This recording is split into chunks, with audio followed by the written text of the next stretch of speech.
The title of what he wants to say is, Who Are We Really? The Colonised Identity. Over to you, Alf. Yeah, the title really is about who are we really, and this relates to the work I did in my research book, the Doun-Hauden book. It's the social-political determinants of Scottish independence, but the findings, the framework I developed on this suggested that the Scots were oppressed people, and many oppressed peoples, of course, seek liberation, which we know as independence, which many others also regard as decolonization. So I just wanted to cover some of the parts of the framework I developed, including what gives us our identity, which is our culture and our language. Another part of it is colonialism, which can be obscured in societies certainly after 300 years. And then some discussion perhaps about institutions, then ethnicity. Ethnicity is important, as we'll see. But first on culture, well, culture really is our customs and beliefs, values, and values are very important. And this is all transmitted through language. What we know as cultural imperialism is it's about promoting the culture and language of one nation and another. So what Scots are subject to is what I found in the research really is cultural imperialism. And cultural imperialism, that's the imposition of another alien culture on a people, enforces what then becomes a cultural hegemony. The ruling class, the ruling groups, the meritocratic elite adopt and hold to the culture of the imperial power, as it were. This is related to the theory of enculturation, Bourdieu's enculturation theory, where a different culture is imposed on a people. What the net result of this, of course, is the Scottish, what we know is the Scottish cultural cringe, which is a feeling of cultural inadequacy and even self-hatred. This is a psychological condition which we don't talk about very much, and I'm not surprised because its actual real scientific term is internalized racism or appropriated racial oppression. So what we have in Scotland is what the folk singer Doun-Hauden described as an illusion of culture, where we have an illusion of culture, which is a primary tool used by elites to retain power. What we should remember here is that culture and identity are very closely connected, and this is what gives people in Scotland a British identity in some cases rather than a Scottish identity. It's the impact and imposition of cultural imperialism. So independence in post-colonial theory is regarded as a fight for a national culture. And we should remember here that the desire for nationhood is a cultural emotion. And as Cambridge Analytica might remind us, people vote on the basis of emotion. And we should also remember that these values that we hold in relation to competing identities and cultures reflect the way we might vote. Rather than voting in what might be our best interest, we vote in relation to what our values, the values we hold. We then move to language, and all I can say here is the literature tells us that language and culture intersect to form our identity. And this is particularly important in the Scots language, which we'll cover again shortly. What we know is linguistic imperialism, which is related to cultural imperialism, seeks to marginalize and destroy indigenous language. The aim of linguistic imperialism is what is known as linguistic genocide. It's the linguicide or the death of a language. And the loss of language in imperialism or colonialism is intended to undermine the sense of identity and belonging of a people. And this relates to what the writer on Scots, Billy Kay, has described as the establishment's aim was to destroy the Scots language. And particularly, this is done through not teaching the Scots language in schools. So language policy of educational institutions in Britain and in the devolved administration seek to deprive Scots of the Scots language by not teaching it. In post-colonial literature, this reminds us of the statement by the great Kenyan writer Thiongo that the language of my education is not the language of my culture. The native tongue, of course, in this sense, is neither written nor read, and it leads to poor oral development, as David rightly described.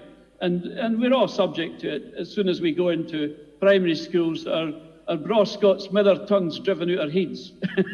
And that's the reality of cultural and linguistic imperialism. What we see within our society and our institutions is our entire bureaucracy hears and uses only what is known as the colonizer's language. So language, just to rephrase there, language participates, well, what it means really here is that the colonized or the oppressed people participate in two psychical and cultural realms. And here we have two tongues in conflict, Anglophone and Scots particularly. The colonized tongue in this scenario is the one that's least valued. It's not taught, it's regarded as invalid, it has no stature, it's discarded, which in a sense alienates the people who speak it still. But language really is the means by which humans claim diversity and define their identity, which is the serious side effect of this. Language is what defines and unites a nation. So when a language is deprived, it seriously affects the sense of belonging and identity of a people. Even the Open University has said that the Scots language is a crucial and integral part of Scottish culture and identity, the tragedy being that it's not taught to the bairns in school. Language is also what is known as determining national attachment. So writers on this are quite clear about the importance of language giving identity. Scots have, Billy Kay again, Scots have an identity with and loyalty to the Scots language, which is understandable, but a confusion and what Professor Tom Devine described as a dual persona, a confused national identity between British and Scottish. Language and culture is what gives us our national consciousness, and here we go back to post-colonial theory, and also the reality in that peoples in self-determination conflict are always linguistically divided. And in Scotland's case, this is the British and Scottish scenario is the way the divide works and the way people vote. And that's related largely to our identity, which is influenced and determined also by culture and language. We then move to colonialism, which has not been discussed in the Scottish independence debate at all, which is a fascinating omission because the UN describes independence, self-determination as decolonization. So we should understand the reality and the rationale for independence, which is not about being a few quid better or worse off. It's, if we look at colonialism, we're then into the realms, and also in cultural and linguistic imperialism, we're into the realms of a mindset, a psychological condition. So colonialism basically involves external political control and economic exploitation. And my research and others' research has basically found that Scotland is very, very much subject to these two forces. External political control. We have no control over our membership of the EU, for example. We have no control about who we go to war with. We have no control over our lands and seas, our energy, or any really of our assets. Which can all be plundered and are plundered by international money now. The third aspect is settler occupation, which is beginning to accelerate in Scotland, but it's been a part of Scotland's demographics for a century and more, including the outmigration, in some cases forced or incentivized, of between 3 and 4 million Scots.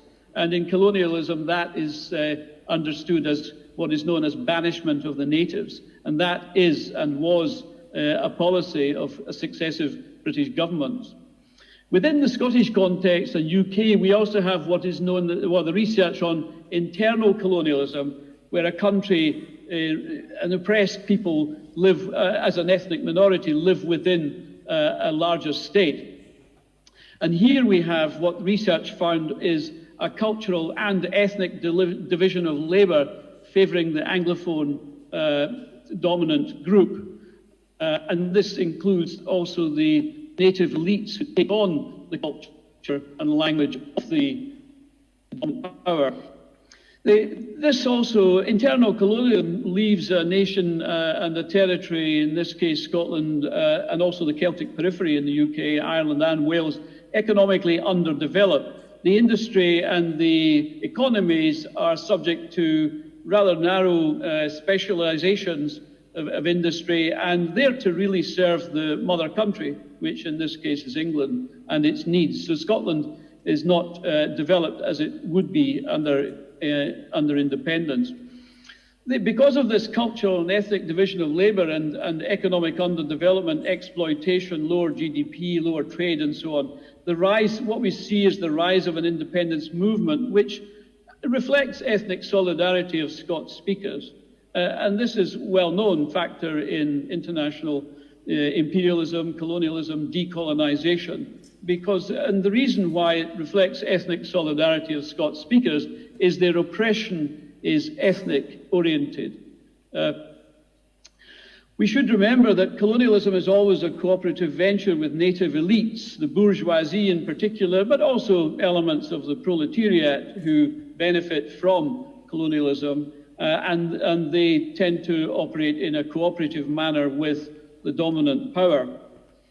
And we see this reflected also in elected majorities of nationalist MPs who do not or refuse to use their political sovereignty. In post-colonial theory, this is described as their petrification at the point of liberation. What Ian Lawson described about the Estonians was very important here, and in Estonia, one of the most important parts, apart from the cultural focus within the country and the songs and singing, it was also the political elite took control of the country at the right time with the right majorities and so on. We have to remember, though, that colonialism imparts a mindset on a people, and Albert Memmi, the great post-colonial writer, described this as a disease of the mind. Frantz Fanon continued with the same theme, saying colonialism empties the native's brain of all form and content. But essentially the UN tells us, through its Decolonization Committee C24, that self-determination independence is decolonization. We obviously believe that we have an equal party to a treaty-based alliance, which constitutionally we are, and as Sarah suggested, with a constitution that's been intentionally secreted away. But the reality is that pretty much all colonies, whether British, French, Russian, or whatever, had treaties of some form, but were all often violated.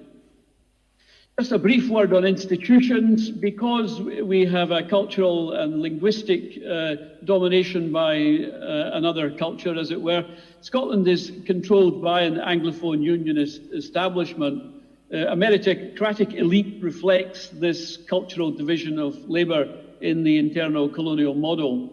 We also have, reinforcing this, educational and socio-cultural segregation, and I refer particularly to private schools and also to elite universities, where elite universities have a focus on private school intakes for the more privileged classes and also from the rest of the UK. And also this is basically reflected in the meritocratic elite. Most of the people governing and running our institutions are from this group that reflect the socio-cultural segregation of the society that we live in.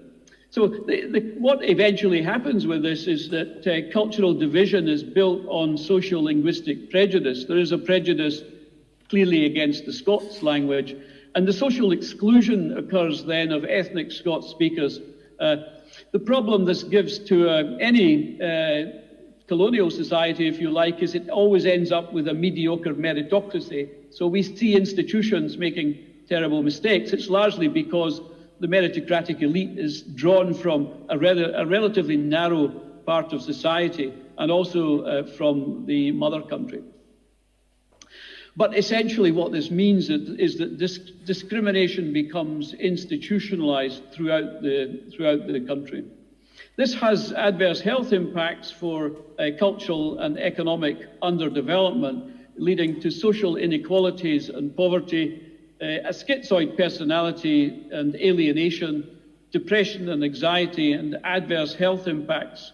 The former Chief Medical Officer of Scotland, Sir Harry Burns, likened health conditions of certain groups within Scotland to be similar to Aborigine peoples, and described this as being due to their cultural dislocation.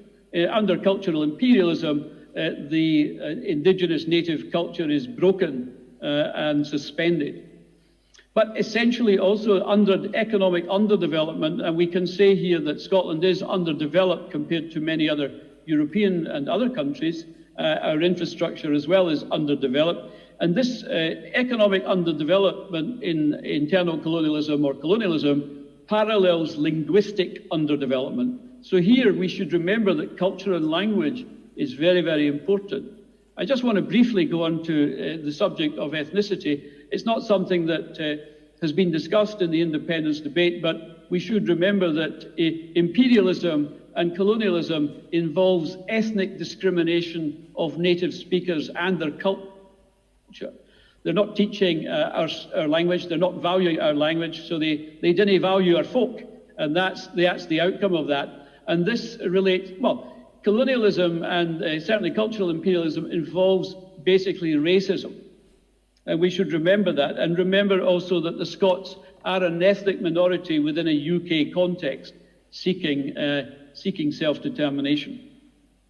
The Union, which is basically cultural domination, created the Scottish cultural cringe, which is a psychological condition. This ethnic discrimination becomes normalised in such a society, but essentially it limits personal and intellectual freedoms. This is why only 10% of the academics in universities, our universities, are Scots. And more than half the teachers in many of our schools are not Scottish. The Scots are basically not part of the professional and managerial class as they would be in an independent Scotland. We would not be advertising all our best jobs in London anymore, just as Denmark doesn't advertise all its best jobs in Berlin, as it might have done at one time. Or Estonia advertising all its best jobs in Moscow.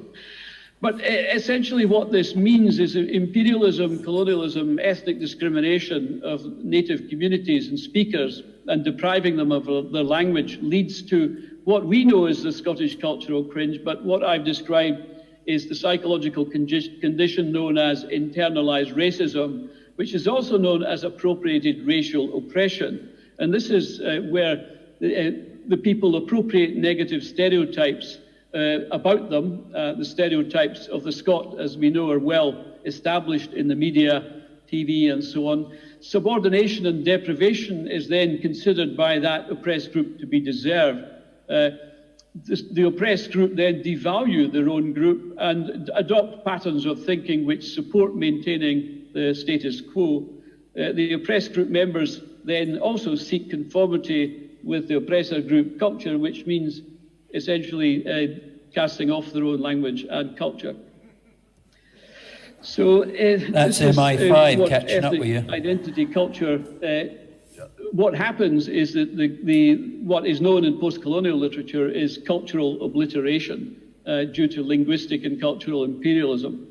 What we can also say about this is this condition, high levels of appropriated racial oppression, which can be measured scientifically, probably, we might hypothesize, explains why many ethnic Scots still oppose independence. They still oppose their own liberation, unlocking the gate or the chain around their neck. They do this because of high levels of appropriated racial oppression. So there is a scientific explanation. And this goes back to the values adopted. Once a people become assimilated into another culture, they adopt the values of that culture and cast off the values of their own culture and ethnic group. And this means that it's very difficult to convince people that they are going to be better off because through independence, because people will vote on the basis of their values rather than necessarily what is better for them. Just a brief word on history. Sarah mentioned what happens to our history with our constitution, but history is a very important part of colonialism and cultural imperialism. The colonial system depends on, as J.P. Sartre said, debasing the colonized. This means devaluing any pre-colonial history, and it takes on a dialectical significance in that sense. The values of the colonizer are what is sovereign in the territory, and they are, in this sense, the colonizer is the custodian of the values of civilization and history. And here the colonizer endeavors to falsify the native history. It's basically a fraudulent activity, but it's designed to extinguish memories, according to Albert Memmi. The colonialism then distorts, it seeks to distort and disfigure and destroy the past of an oppressed people, to take away their past, to take away their history. In addition, the colonized, assimilated in this, the assimilated colonized group, if you like, the bourgeoisie in particular, joins in this process by intentionally hiding his past and traditions, as if embarrassed by them. So, in a sense, the colonizer extols only the qualities and history of the mother country in this sense, and the history which is taught in the territory is not the native's history. He and his land are non-entities in his own land, if you like. The colonized here is out of the game and no longer a subject of history. And as Gareth Wardell, Grousebeater, rightly said, alienation is reinforced in the teaching of what he described as bunkum native history. So to be no longer frustrated by history, the people's alienation has to cease. Just a quick point about language. The people in decolonization, the first thing people grasp is usually their rusted tongue. In our case, that's the Scots language largely. So the most urgent claim of a group about to revive is the liberation and restoration of its language, according to Albert Memmi. The crushing of the colonizer here is included amongst the colonizer's values. So we have to remember in this cultural and linguistic imperialism is about crushing the colonized group, in our case, the Scots speakers. We're torn away from our past and cut off from our future. And that's the colonial condition, which cannot be adjusted to. It can only be broken. The chain round the neck has to be broken. Recovering our autonomy and separate destiny, we immediately go back to our own tongue, our mother tongue, as Billy Kay would rightly say. And this self-recovery, for full self-recovery from this oppression, the oppressed has to find the tool with the shortest path to the soul, which is the language, because it comes from the soul. So our own mother tongue comes from the soul, whereas the other language we have imposed of us, I goes in, yin lagging out the other. So regaining possession of himself, passionately demanding the return of his language, which is essential for self-recovery. Just to conclude then, self-determination, independence, if you're looking for an explanation of what independence is, according to the UN, it is decolonization. And pretty much all the countries that have become independent through the UN self-determination process have decolonized. The UN describes colonialism and imperialism as a scourge. That's a form of punishment leveled at people, which is not just the theft of the resources and the plunder of their economies, it's also the removal of their culture and their language and their very soul, if you like. National liberation is really then the ending, and independence is the ending of ethnic oppression, colonialism being racism against a culture and a people, making it invalid and not respecting it. So it's an ending of ethnic oppression, and also economic, political, cultural and linguistic oppression and exploitation. So just to conclude, independence movements are dependent on national consciousness, and this has always been the case. And the basis of national consciousness, whether it's Kenya, India, Ireland or Scotland, is indigenous languages and culture. Imperialism seeks to obliterate native culture, language, and history. This leads to external and internalized racism, the colonial mindset, which has to be removed through liberation. Independence movements therefore reflect the solidarity of an oppressed ethnic group. And this has to be the case because their oppression is ethnically directed. This means that the problem we have is that anti-nationalists are what are known in colonialism as colonizers, but also native elites and others who adopt the colonizer values and mindset. And peoples in self-determination conflict, including Scotland, will always be linguistically divided, and there's no way to get around that. Independence is then a choice between liberation or cultural assimilation. And that means that independence is ultimately, according to Frantz Fanon, a fight for a people's national culture, national self-recovery. Thank you very much. Thank you, Ralph.